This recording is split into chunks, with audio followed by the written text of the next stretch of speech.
Warning, the voices heard in this video are made synthetically using artificial intelligence. Nothing in this video reflects anything actually stated by the real-life individuals involved. This video is for entertainment purposes only, and serious political content will be avoided for that purpose. Enjoy! We return to the origin grind again. Welcome back, viewers. We are in our filler arc right now. And first things first, let's pursue our romance. You son of a bitch, don't you dare. You can't stop me, Sleepy. Hey, let go of the mouse. Viewers, welcome back, and there is two grown-ass men in the White House, real life, fighting over virtual BioWare women. You're damn right. We are.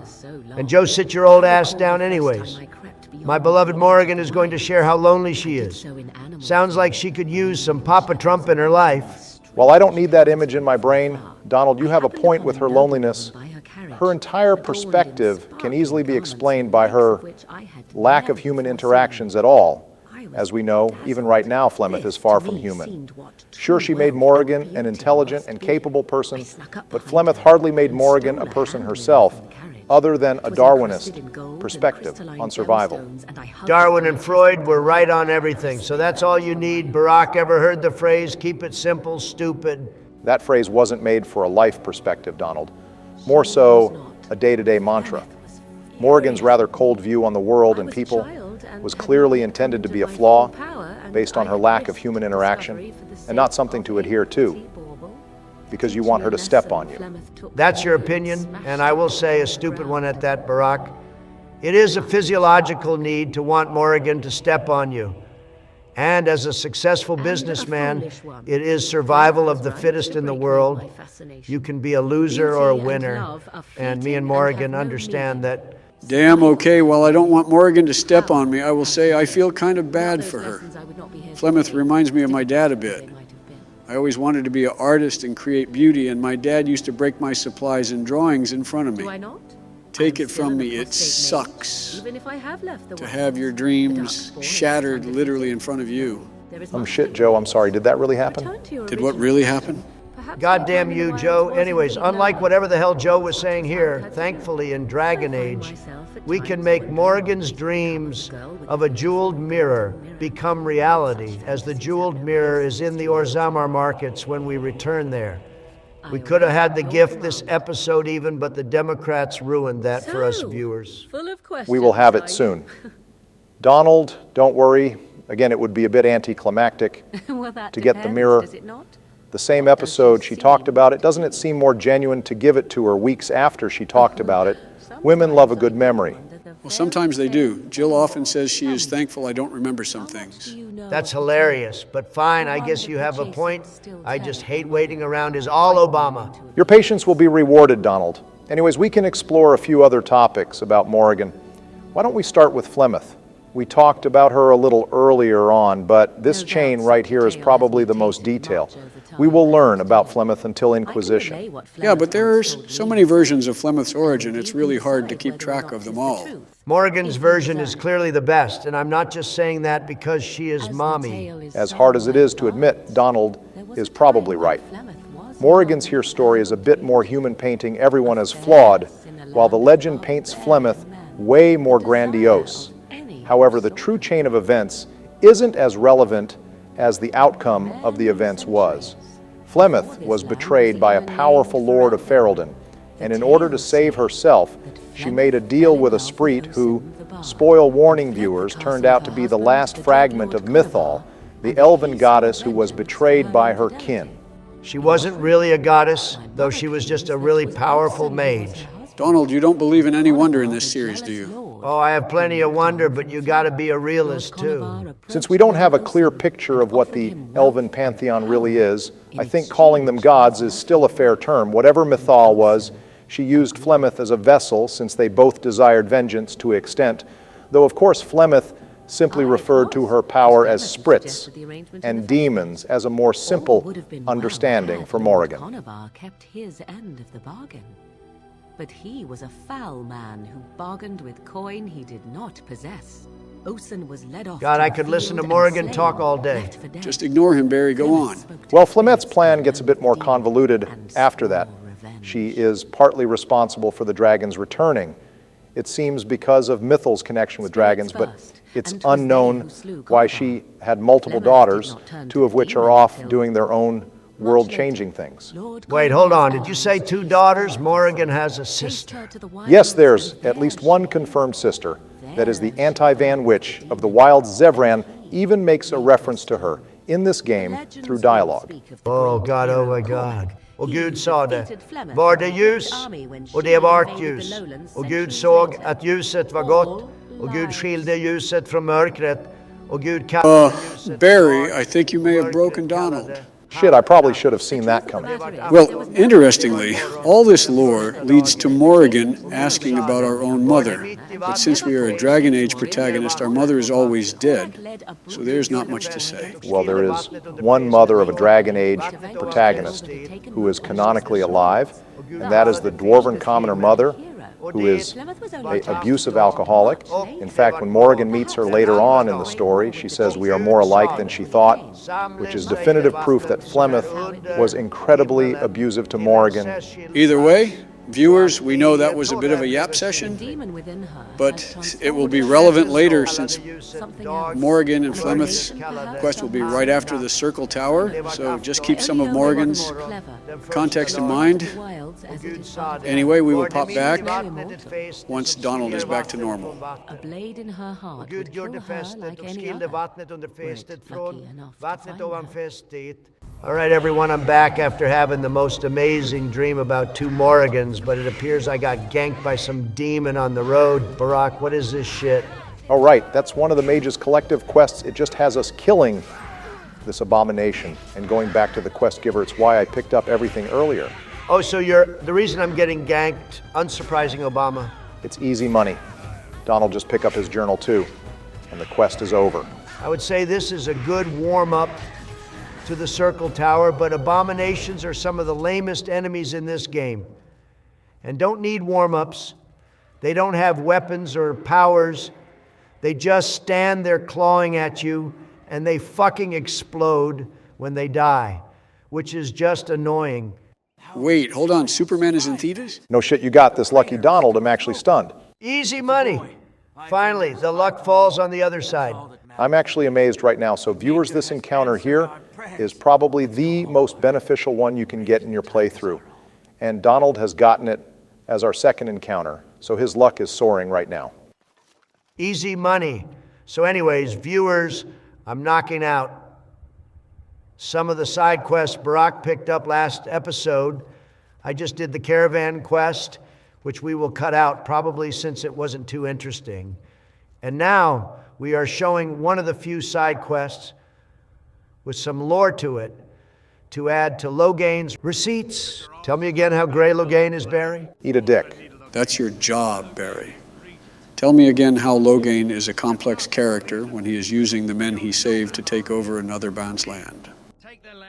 I already said I wouldn't defend his future actions. And this is one of the actions. I have nothing positive to say about this. Is a clear sign Loghain is fumbling to deal with unrest. I thought it was crazy there are still comments discussing the morality of Loghain. Last episode, you two did amazing stirring the pot. And the viewers are amazing as hell for their good points. Glad we are finding our people in this series. We do have an amazing community and we want to celebrate that. So we will be trying to feature more comments in future videos, maybe the comment with our editors. Favorite take. Or maybe just the funniest. So Donald, I appreciate the side quests, but when do you think you'll start the Circle quest today? Damn, he finally noticed. All right, listen up, boys. I've decided that since it is my episode, I will not be doing the Circle quest. You son of a bitch. You better not go to Orzammar. I will post the ring camera footage. I have Twitter now. Shut up, Joe. I have your search history, too. And anyways, I'm not going to do Orzammar. I'm going to get a vital companion that we will need to recruit before we do Orzammar. Anyway, that's quite impressive. Then depending on how much time we have, I will go to Denerim to do some side quests. I figured since you two were so hard to do the Circle Tower, that you two can complete it during your episodes. Not surprising you can't honor a deal. Honestly, Joe, I think this is fair. We were the ones who wanted to do the tower anyway, Plus, knowing Donald's opinions on mages, we probably want him on the sideline for that choice, Joe. Plus, this DLC has some really good early game gear, if we have high coercion especially. Exactly, let Daddy Trump cook. Let me just pour another glass of lean from last episode. Now, boys, let me show you the greatest trade deal ever. This is why I'm the greatest businessman and grind setter in gaming history. I'm going to finesse this guy by getting Shale's control rod for free. Yeah, never mind that you get the rod for free regardless of your choices, Donald. You know, while there is never a great in-game reason for getting Quest DLC items in your inventory to start the DLC, at least this one gives a plausible reason that he doesn't want to be ganked by bandits for carrying something that looks valuable. I mean, he could just hide it or sell it for cheap to Somone, but I guess this is a fair enough reason. Nah, this chump is just a terrible businessman. I hope he goes bankrupt, honestly. Takes one to know one, right, Donald? How's your tower? Yet we don't talk about the tower, Joe. I made sure to destroy all evidence of Trump Tower existing, and we are keeping it that way. Your ass can't hide from the truth, Donald. We all still remember you're losing your tower. Also looks like we will be fighting Darkspawn again for the 5th episode in a row. I know they are the main enemy of the game, but I'm really wanting some kind of variety just for my sanity. Yeah, people clown on Dragon Age 2 for repeating enemies, but here Origins is doing the same damn thing. That's because Origins at least gives us hour-long reprieves from the same enemy, where Dragon Age 2, that's the only enemy you're going to see all game. They at least give some reprieve here. All right, boys, you're 100% goddamn right about that game, but let's keep the Dragon Age 2 talk to a minimum, since we do still have all of Dragon Age 2 to talk about that game. Donald, while you travel to Han Leaf and do what Grey Wardens do best, do you have a comment question prepped for us? You goddamn know I do, Barack. So viewers, since we are tackling our first DLC today, let's stay on brand, shall we? What is your favorite DLC in the Dragon Age series? Hell, you know what? It'll make it even more difficult.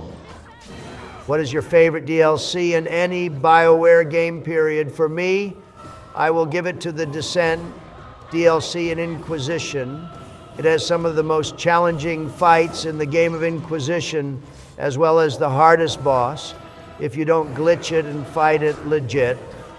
It takes us back into exploring the deep roads, which is one of the best parts of Origins, and brings back the Legion of the Dead from Origins as well. Descent covers lore that completely turns the history of dwarves on its head and set up one of the few mysteries left in the world of Dragon Age that better have a amazing turnout in Dreadwolf, or I am staging a coup on BioWare Studios, boys. Also, the music in Descent is absolute peak. Trevor Morris is a goddamn genius. Goddamn very elaborate. Donald, as for me, mine is pretty similar. I would have to give it to the Legacy DLC in Dragon Age 2.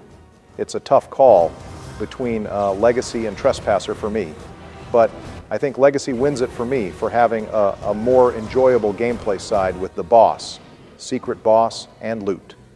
I agree with Donald. Some of the strongest lore in Dragon Age takes place in the Deep Roads. Since the Deep Roads is such an unexplored mystery and treasure trove of lore, since only a player character can venture into its depths and come out alive. Plus, Legacy sets up Inquisition perfectly and is a true bittersweet end to Dragon Age 2 and ties in the themes it was going for perfectly, as well as finally giving us an answer as to what the architect from Awakening was. My favorite DLC is Liliana's song, because Liliana... Joe, you can't just pick a DLC that has Liliana in it. You have to elaborate fully. Well, it's because listening to her talk for 2 hours long gets me bricked up. And when Marjolaine and Liliana embrace, I unbuckle and... For the love of God, Joe, please pick a different option before we get banned. Fine. Well, I also really like the Citadel DLC from Mass Effect 3. Even if Mass Effect 3 itself was kind of mid, the Citadel DLC gives an actual satisfying ending to the series and gives character closure to every squad mate in the trilogy, which is not something Mass Effect does nearly as well as Dragon Age, except in the case of the Citadel DLC. Also, the sheer amount of content the Armax arena gives. And the surrounding stores is crazy. You can spend literal hours just chilling there, which is something no other BioWare DLC does nearly as well. All right, thank God that was more basic, but at least way better than your first take. All right, viewers, I realize this is a far more loaded question than our previous ones, but I know we are bound to see more cultured takes in the comment below. Our editor will respond to every single one like normal, and his favorite response will be featured in the next episode for us to talk about as long as there's no objections from the poster of the comment. We understand that some people don't like being put in the spotlight, so if you don't want that, just give a heads up in your comment and we will not feature it and pick another one. Also, if we see a lot of comments against featuring comments, we won't do it. But we wanted to have our lovely viewers be included more in this series. Good shit, Donald, and good shit clearing out the Darkspawn so far. Of course, could this really go any differently? Even if we are complaining about the repeating enemies, it at least makes us aware of what to look out for. I can read these chumps like a book. Also looks like that shitty businessman conned us out of the right passphrase. Time to shake the villagers down for info. Well, while we are exploring the cellar to try to find the passcode to activate Shale, there is some interesting lore on the original owner of Shale that is relevant to the next section. Wilhelm Shale's original owner was a Circle mage who fought in the Ferelden Rebellion of Orlais, using Shale as his ace in the hole, something Loghain points out in party banter if the two are in your squad. Wilhelm is an interesting case, as despite being a Circle mage, he was free to experiment and live outside of the Circle for the rest of his life because of his political influence and contribution during the war. This turned out to be a mixed bag, since Wilhelm went on to do some outrageous and dangerous experiments on Shale and demons, which probably should have been stopped or investigated by the Circle, but never was. More proof that we need to lock all them up, see what happens when you leave one alone. They torture an innocent golem. Well, that's too far, Donald. It does show magic needs some regulation, even if the Circle is disbanded, since these experiments were pretty out there.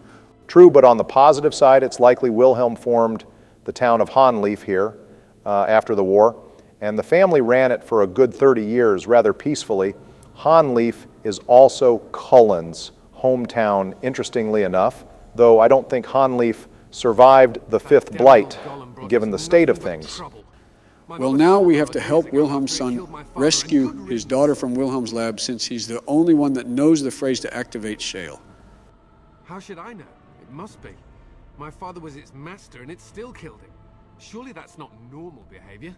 My father's name... Did you boys know this entire quest was supposed to take place in Redcliffe instead? Yeah, that's because Wilhelm was a court mage in Redcliffe, so it would make sense for him to live there. The quest originally involved talking to the citizens of Redcliffe, like the mayor and the bar owner, to get the control rod and pass phrase. No mage lab, darkspawn, or demons involved. Just a quick investigation in town to find the control rod. Sounds pretty boring compared to what we got. You're not wrong, Joe. They definitely went the more interesting route and the more player-friendly route with what we have here. Although because Shale was originally from Redcliffe, there was plenty of unique interactions with the villagers who would freak out seeing their statue walking around normally. Also, the villagers gave more insight into Wilhelm himself, so we could learn about Shale's former master from dialogue rather than codex entries. There's a video by Dana Duchy that shows Shale's cut content. Damn, Obama, you're just yapping today, aren't you? Some of our viewers care about it, Donald. But the rest of it, well, we never came down here, ever. That scream did not sound good, boys. Yeah, I have a feeling she got boys. Guess we will find out. But not going to lie, they ripped that scream right from an old-fashioned horror movie. Oh shit, some fucking enemy variety.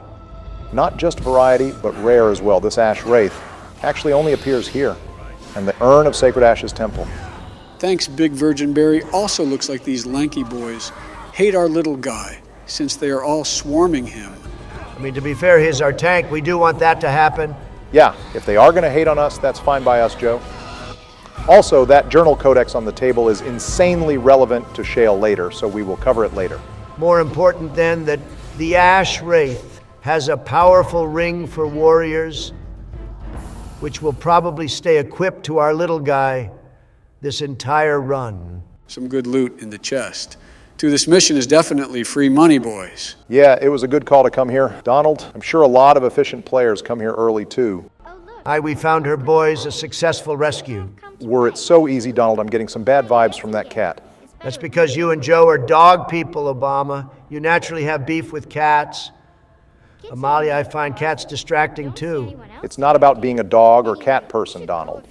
It's about basic survival instinct, and if yours doesn't go off immediately seeing that cat, then there's no hope for you.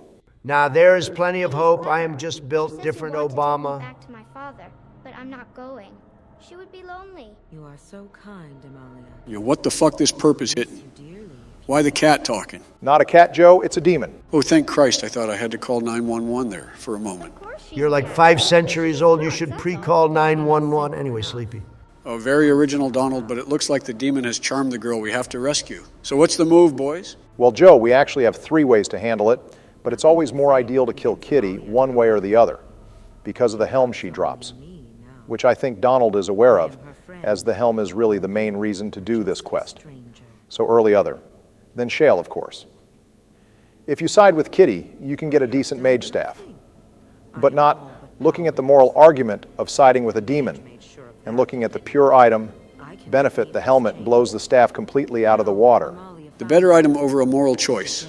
No gamer would do that. Fair, but the ironic part here is that the objectively best choice is killing the demon. And it's also big stretch. the choice with the best item. So it's always the decision I take unless I am role-playing an evil warden. I already said I was doing this to get Shale early, but I can't lie. The helmet will be a buff to our warden until we get a full armor set later. Anyways, boys, watch the persuasive powers of a business master. Oh shit, you actually had enough persuasion. Good shit, Donald. I remember that being a higher difficulty speech check. Truth be told, I snuck the Dace amulet on him just in case that's the gamer moves, baby. Thank God you won't have that shit on the debate stand, Donald. Anyways, viewers, this puzzle is pretty simple, and honestly, one of the more fun puzzles to do. You have to carry the flame from one end to the other, and the arrows show what path the flame will take. There is one way that is the most efficient, but you can really do any combination to finish the puzzle. So just have fun with it. It's trial and error. Also, important to note, Donald's route gives the most experience as completing. The puzzle gives 500 EXP, and then fighting her after completing the puzzle gives the additional 200 XP. Thanks, Math Wizard Barry. So while Donald takes care of things, why is there a cat demon locked up here? So Wilhelm's experiment was how to understand and defend against possession, which is a respectable goal, I suppose, but his method was to summon and trap a demon in his basement and interrogate it. No backups or anything, just release a demon into the mortal realm and lock it up.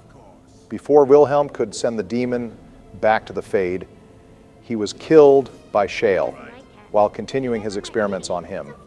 Now, ironically, his granddaughter is in danger because of his own carelessness during his experiments, almost like karma, some would say. Forgotten how it feels not to be caged. Kitty, what's happening? A wonderful thing, my dear, for both of us.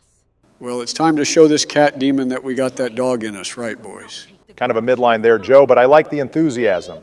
You're scaring me. I won't let you inside me. I won't. Io, why did she have to say it like that?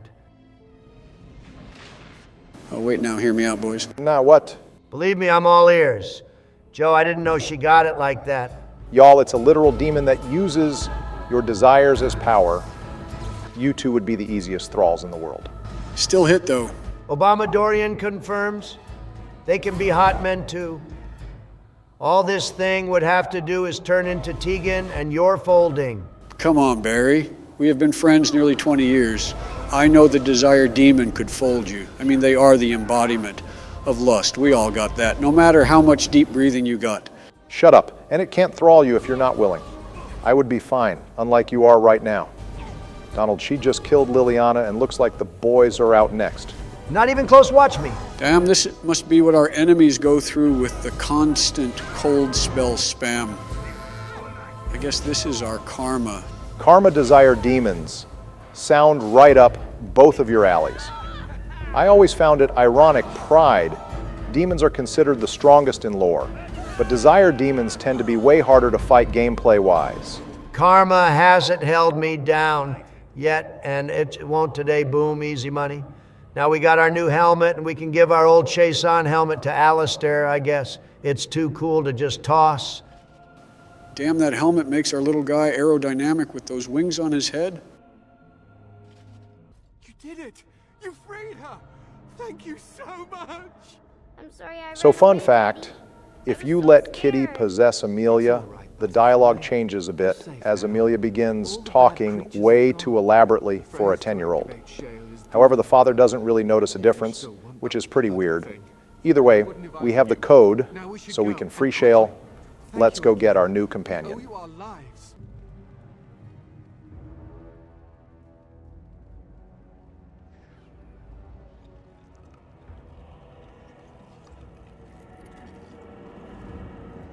POV, the Dragon Age community waking up from deep slumber after BioWare released their annual Dreadwolf update.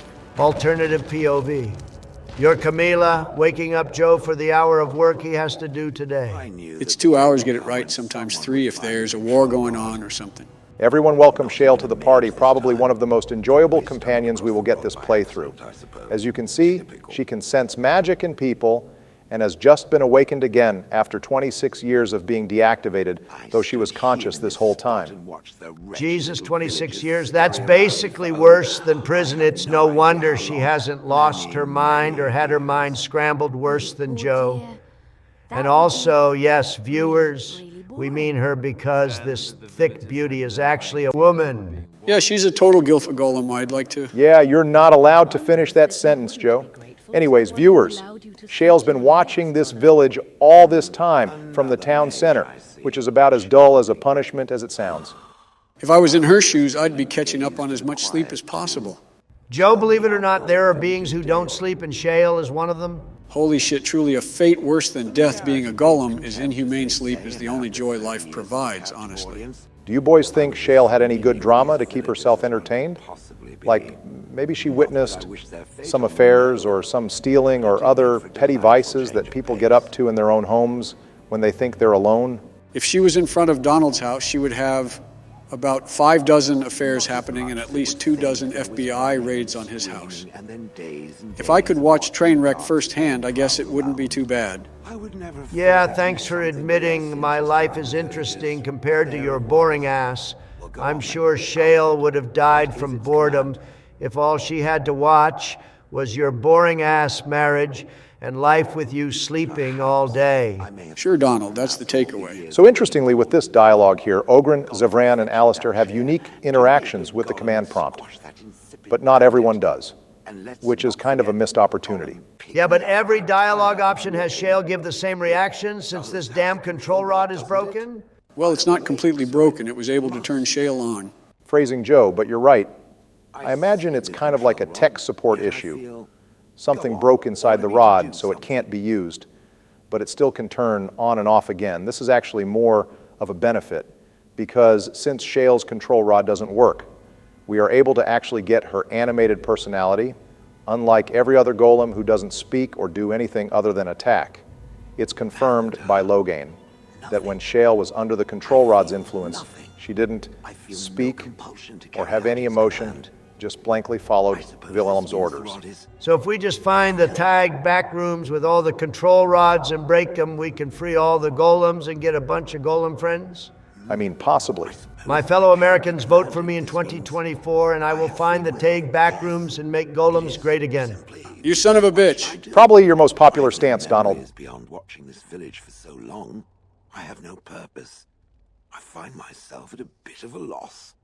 So it's weird how the first prompt, when Shale asked that question, isn't, I want to use you to fight Darkspawn, because I am a Grey Warden, and this is a blight, but if you pick the middle option, it can carry into the idea of her fighting Darkspawn for that reason.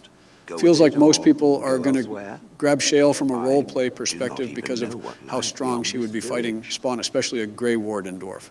Not to mention the third option saying, I don't intend to do anything with you, nets way more approval. My memories of anything before are... Shale also has the whole amnesia thing going on for her. She has very little memory of her time with Wilhelm, which is kind of a cope-out from the writers, because I would have liked to hear a story or two about the Orlesian War or Orlesian occupation, even if that time is unpleasant for her, since her former master was, for lack of a better word, a total asshole. Her long-term amnesia, though, is something we can help solve in her companion quest down the line when we get to Orzammar. But for now, welcome to the team, Big Girl. Yeah, she's probably the best DLC companion overall. A lot of unique build options to give her, though. Most of them do involve being a tank, which we already have in our Warden. It could be dangerous and large. Dangerous and large describes me too, Alistair, if you know what I mean. So what's one more to the party? Anyways, boys, I'm going to add Shale to our party and do a test drive of her in Denerim for some side quests to see how she fits into the party, plus get our money up finally too. But as for builds, Joe, I have the perfect build in mind for Shale while I'm using her. Before any of that, we have a vital cutscene to watch with Shale. True major cutscene ahead.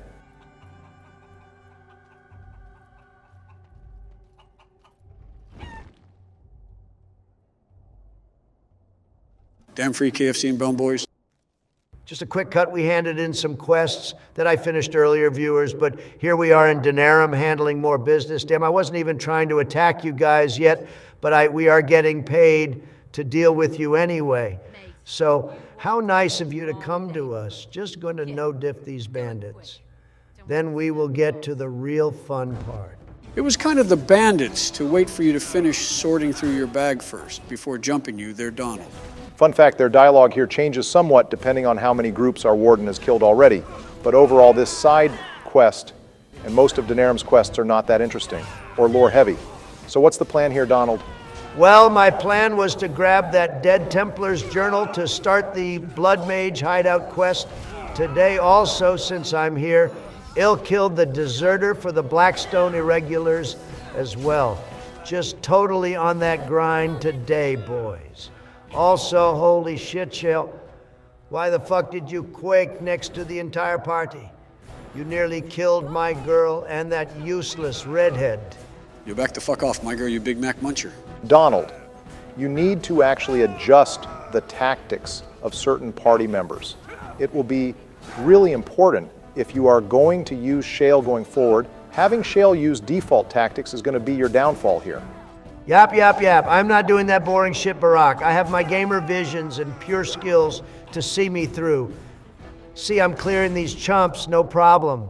And you called my ass Lucky Donald. I don't remember anyone dropping when I was playing, but here you have most of the squad getting injuries up in here. You're just jealous, Joe. Now where's that journal? I'm looking to curb stomp some mages today. Donald, you might want to be careful. Going to that hideout, the mages, they are pretty strong, and we might not be equipped enough yet, too. Stop yapping, Obama. I got this. I'm not going to lose to some pissant mages now again. Watch me cook. But first, let's deal with this bum. All right, big guy, you got this? It's sort of interesting that they hint at the poor leadership of the Blackstone Irregulars here, since there is 3 groups that just left and stole supplies from Blackstone. It sort of shows they are not exactly inspiring leadership and hints at the leadership struggle that we will see later. True, but they don't really elaborate on that until we are at the quest to make a decision. It would have been interesting if the Blackstones were a fleshed out faction in Origins. They had the bare bones idea, Factions and Origins? Great jokes today, Joe. You're on a roll. Next, you'll tell me they are bringing back player choices and story-rich environments in Dreadwolf. Hey, I still throw quarters in wells wishing for it. Keep hope alive. Well, anyway, time to assault this base with a damn security system designed by Scooby-Doo villains Yeah, the bookshelf plan never works, trust me. Also, damn, these guys got Kunari mercenaries here, aka the Talvashat. So Barry, lay some lore on this place for us. Okay, boys. I got to level with you. There isn't any concrete lore on this place. It's just a base for some blood mages. What do you mean you don't have any lore, Barack? That's your whole thing. What are you even doing here then? I mean, I try to be lore knowledgeable and behind. The scenes, I even check the wiki before we record the episode, but if there's no lore, there's no lore, you know. I mean, I could give the most obvious theories, and I'm sure a viewer or two may have a more educated take than me on this, but my top two theories is that this Blood Mage hideout is a splinter group of the Libertarians, like what we see with the Revolutionists in Dragon Age 2. Libertarian. So Kennedy is aligning with Blood Mages. I better tell CNN. No. Joe, the Libertarians are the Circle group who want to break free from Circle and rule themselves. They often create extreme fringe groups that break away from the Circle violently when the main representatives of the party are not acting in their interests. So this Blood Mage hideout could be a part of that faction. The other theory is that this group is aligned with Uldred's and maybe Uldred's outside contact to extend his reach, which possibly would make them libertarians as well.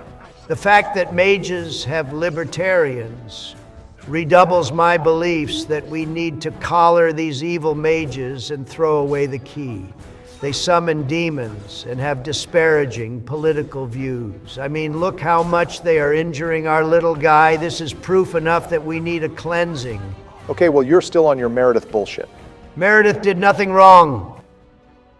Well, even if he's rambling, I guess it's important to note what's going on here, since we are going to be heading to the Circle next episode and clearing up that mess.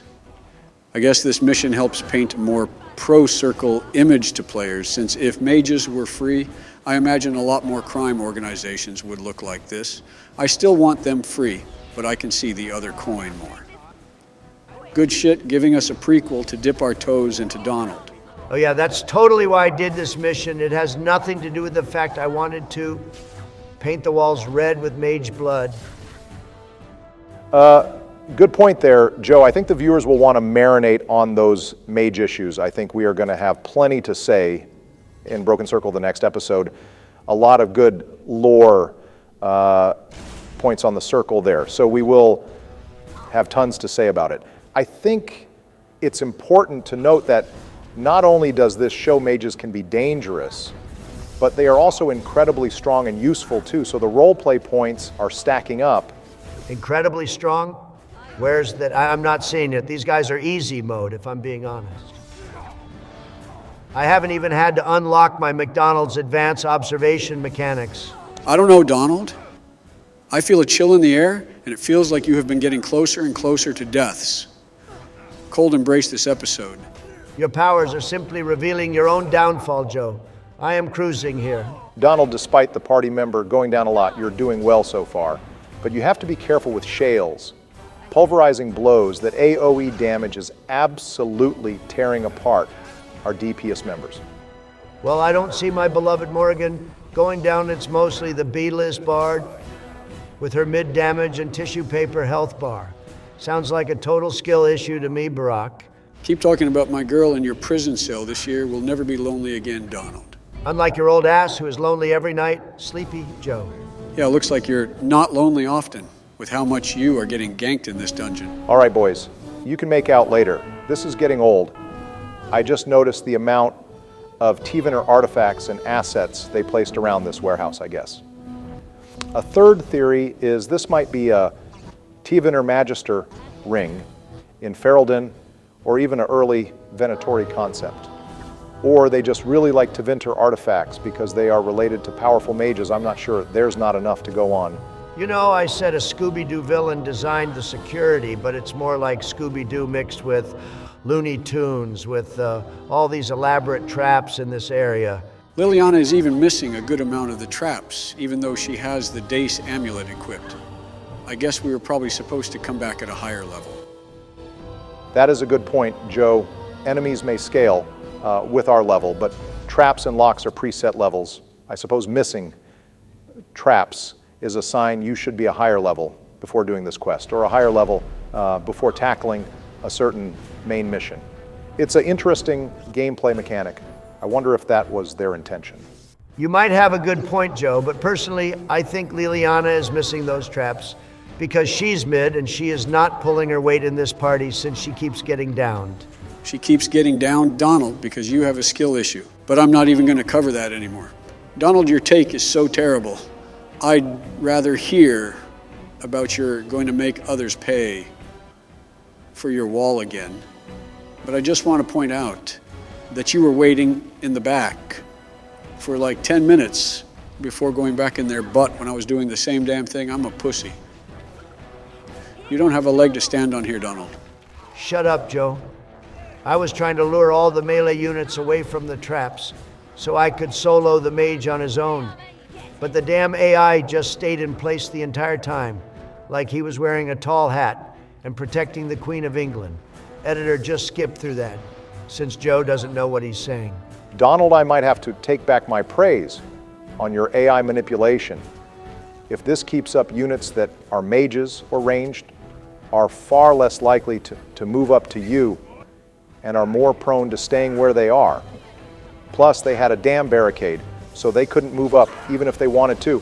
You are not playing bad. That's why you are hanging in there well, but you have to learn the AI packets in this game better. If you are going to be the carry that you have been yapping about since episode 1. Hey, Barry, that taste and chill of death in the air has gotten real close. Am I imagining things? Also, when did it get cloudy outside the White House? I just noticed that weird. Hey, Donald, are you hesitating to go in that room? Absolutely not. I was just doing some gamer math in my head as to what door to pick. I'm locked in, boys. Watch me cook. Oh, Lord, he is going for it. Donald, you just walked into the mage locker room. Oh, what the fuck is this, a damn mage orgy going on here? Where the fuck did Shale's health and our warden's health go? They are tanks. Donald, you really need to make sure every party member has a potion in their item slots. I'm not doing that boring shit. Barack, get off my back. Who needs inventory management when you've got this much skill? Unpause, Donald. You have a lot to handle right now. Shale is down. What the fuck? I just healed her. Shit, I got to get Morrigan and our warden out of there. This is the damn beaches of Normandy. Our little guy is getting clapped to. You are absolutely cooked right now. I thought mages were easy mode, Donald. Morrigan, no! Shut up, I still have the useless bard. All I need is one anyway. Time to go Super Saiyan and lock in. Boys, watch me. Donald, this run is cooked. As soon as a mage even looks at her, Shut up, this virgins. is over. Big D Trump has this. Come on, stay on target, stay on target. God fucking damn it. No!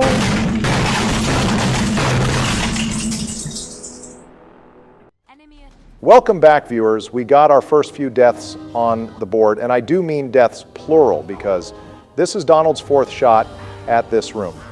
During the 3rd run, Joe said to Donald he will just do it for him, and words were said, and a fight broke out that we don't have to expose you guys to. So we picked up the shattered keyboard. Pieces agreed to record again when Donald was calm, and Donald thinks this might be the run. Right here. Yeah, I take some responsibility for the fight breaking out, but I think we can all admit, Donald, you having 3 deaths over both of us is pretty funny. Yeah, fuck you, Joe. Sure, we had a great laugh at my expense, but now I realize I might be too lax in this playthrough. This game has some hard moments, and sometimes you have to blow every resource you have, sometimes at tough battles. My gamer visions and calculations have shown the only way I'm making it out of this is to use the fire and acid grenades. Well, you killed the first mage. No problem, Donald. I mean, they are still whittling you down, but at least it's more balanced this time. Your potion usage is improving too. That's what I like to see. But looks like the cold stun karma this episode is still biting our ass. These stuns are insane. God damn it, we used both of our ice spells at the same time to freeze each other, and our health is still hanging on a damn thread. This is bullshit. Shale is so weak right now, she can't even take a regular merc on her own. Donald, the last mage, just took out our warden and Morrigan in one fucking shot. I don't think this is the run yet, my dude. Don't doubt my girl, she can handle this. Hang on. I know I said this bard is useless, but she still has a grenade left. And now that those disgusting subhuman mages are dead, I think she can handle this. Bro's real life mad at mages right now. Holy shit, that's my goddamn girl right there. I mean, she is missing all her shots, but she is actually handling them. Liliana, Liliana, Liliana, Liliana, Liliana. Liliana, Liliana. Liliana, Liliana, Liliana, Liliana, Liliana.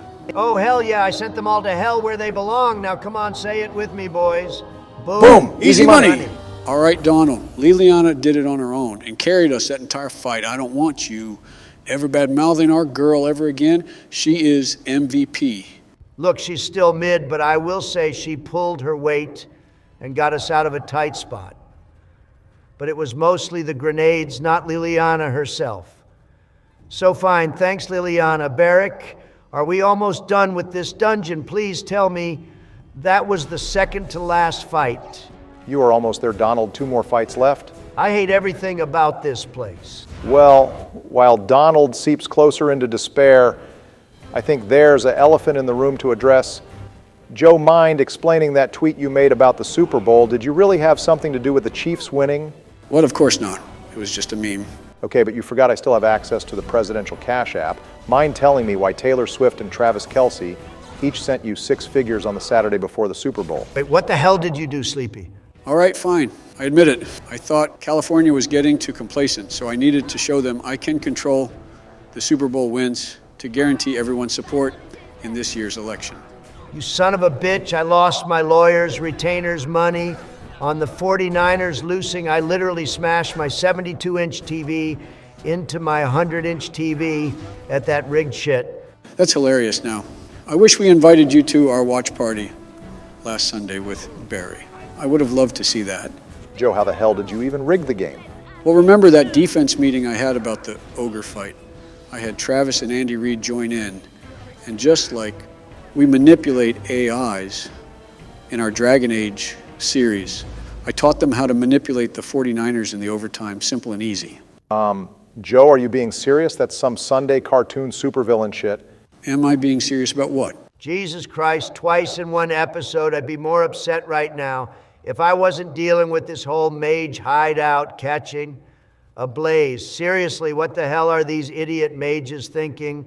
I'm surprised their whole hideout hasn't fallen apart in the inferno by now. Well, you took care of it, Donald, and it looks like Liliana has enough to pick the lock in the door before defeating the boss. Final boss of the day, Donald, it's redemption round time. Imagine, we just loot the boss's room and just leave after killing all his men. That seems like a bigger troll than just killing him. Anyways, I'm locked in now, let's do this. Don't choke now, Donald. It's boss time. I'll lend you my power. Jesus, nice of you to join us, Joe. Anyway, this bald-headed fuck is gonna get bashed in by my shield. Okay, I know this boss fight is important, but I'm just now noticing this dude has 2 Illuvians just sitting in his room, and they look intact. How the hell does he even have 2? Even the Inquisition and Morrigan only get access to 1, but this no-name blood mage has 2. I mean, they look like they don't work. So it's not like he has 2 working Illuvians. That would be flat out crazy. Oh, wait, you guys mean the Morrigan mirror from Witch Hunt and Inquisition? I just noticed that too, but I had no idea what you nerds were speaking in Elvish. Just call them Morrigan mirrors from now on. They are literally elvish inventions. Why would we call them Morrigan mirrors? Did you not do Meryl's side quest in 2? Why would I help that blood mage terrorist? I left her in the slums. I wasn't about to let her anime girl charms convert me into helping blood mages.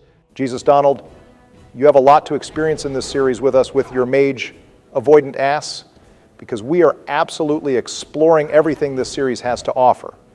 But we will talk about it when we get there. It's definitely too early to discuss Illuvians right now. Morrigan mirrors. Shut up, Donald. Why don't you focus on not getting a 4th death here? Shale is already down. Ooh, I finally got Obama to snap back.